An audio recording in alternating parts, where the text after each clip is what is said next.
You did everything right. You read the directions on the bag, you mixed it the way you were supposed to, you smoothed it out until it looked clean and flat and professional, and you stood back feeling pretty good about it. Then a few days later, you walk outside, and there it is. A thin, plastic shrinkage. Crack running right across the surface of concrete you poured with your own hands. And the first thing you think is that you must have done something wrong. Here is the truth, and I want you to hear it before we go any further. You probably didn't. Thousands of people poured concrete this exact same summer, followed the exact same steps, and got the exact same plastic shrinkage crack. Something is happening to concrete in hot weather that almost nobody warns you about. And once you see it, you will never look at a summer pour the same way again.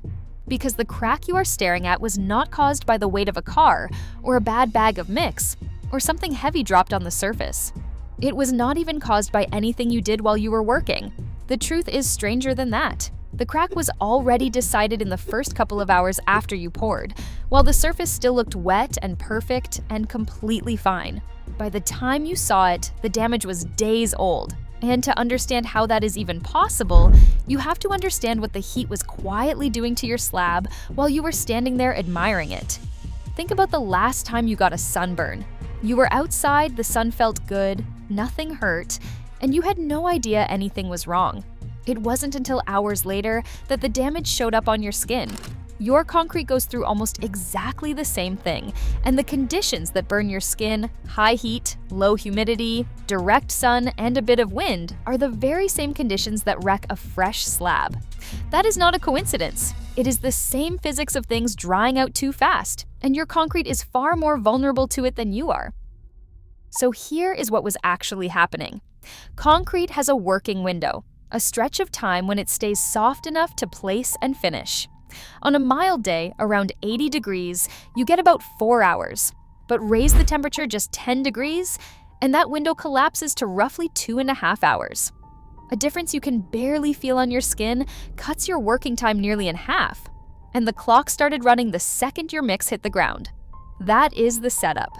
Now, here is what it does. When concrete is fresh, water rises to the surface in a process called bleeding. And that water is supposed to sit there and keep the top wet while everything hardens underneath. On a hot, dry, windy day, that surface water evaporates faster than new water can rise up to replace it. This is actually the critical threshold the industry watches for. When evaporation exceeds roughly 0.2 pounds per square foot per hour, you are in plastic shrinkage territory. At that point, the capillary pressure inside the fresh mix spikes, pulling the surface tight from within. And this is the moment everything goes wrong. The top layer of your slab begins to shrink and pull tight, while the concrete just below it is still soft and refuses to move. That surface, stretched and shrinking over a soft body that won't budge, does the only thing it can do. It tears. It splits itself open in thin lines, because fresh concrete has almost no tensile strength to resist that pull. That crack has a name. It is called a plastic shrinkage crack, and plastic here has nothing to do with anything synthetic. It means the concrete was still soft, still workable, still in that fragile early stage when it had no defense. These cracks form within about 6 hours of the pour, usually in thin lines running roughly parallel, a foot or two apart, right across the flat surface of a slab. And now that you know what they are, you will start seeing them on driveways and patios everywhere you go. That is the answer. That is why your concrete cracked. But knowing why is only half of it, because there is a second cost to this that most people never find out about, and it is worse than the crack. The crack, believe it or not, is often the least of your problems. Here is the part that should actually bother you. Concrete that cures in 90-degree heat can end up 10 to 15% weaker at the 28-day mark than the exact same concrete cured at 70 degrees. Same bag, same mix, same everything. The water-cement ratio stays identical. The only thing that changed was the temperature of the day, and you quietly lost more than 1/10 of the strength you thought you were getting. You can't see that loss. There is no crack to point at. The slab looks finished and solid, and underneath it is simply weaker than it was supposed to be forever. And there is one more trap hiding in a hot pour. When you place warm concrete straight onto cooler ground underneath, the thermal differential between those two layers creates stress inside the slab that pulls it in different directions. It shows up as cracking and as curling, where the edges and corners of the slab slowly lift and lose contact with the ground. Corners and edges are already the weakest part of any slab, and the heat goes after them first. By now, you might be feeling like summer is just a bad time to pour concrete at all. It isn't. Contractors in Arizona and Texas and Florida pour concrete all summer long and get beautiful, strong results. The difference is that they know these traps are coming, and they set up to beat them before the truck even shows up. In fact, what the ACI 305 Hot Weather Concrete Guide calls for is managing the temperature, evaporation rate, and timing of every pour so the concrete never gets a chance to dry out ahead of itself. So let me walk you through exactly how they do it. Because every one of these fixes is something you can do yourself, and none of it costs much. The single biggest lever you have costs nothing at all, and it is timing. Do not pour in the middle of a hot afternoon. Pour in the early morning or in the evening once the worst heat has broken. The pros schedule their summer pours for early morning on purpose, because a cooler start buys back the working time the heat would have stolen. If you change only one thing after this video, change when you pour, and you will prevent more cracks than any product on a shelf. But timing alone won't save you if the ground underneath is working against you, which brings us to the next step. Before the concrete ever arrives, soak the subgrade and dampen your forms.